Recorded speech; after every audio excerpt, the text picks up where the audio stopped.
Columbia Regional Airport is working to get funding from the CARES Act. The airport has already been awarded several $million. ABC 17 Sydney Olson is live at COU tonight. Sydney, the airport will use the money to pay for operation costs.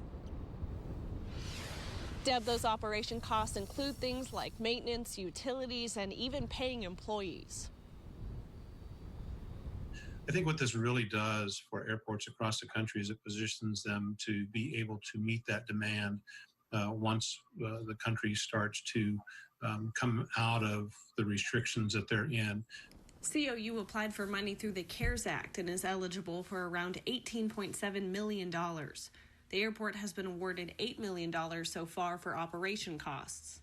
COU will receive $2 million of that each year for 4 years, covering the annual operation costs for those years.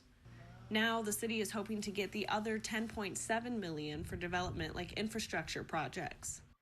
And those are some areas that we're still exploring with the FAA. So we've been having meetings with the FAA to determine exactly what that development application would look like and what projects it would include. SAP said the city should have more information on that portion of the funding in the next 1 to 2 months.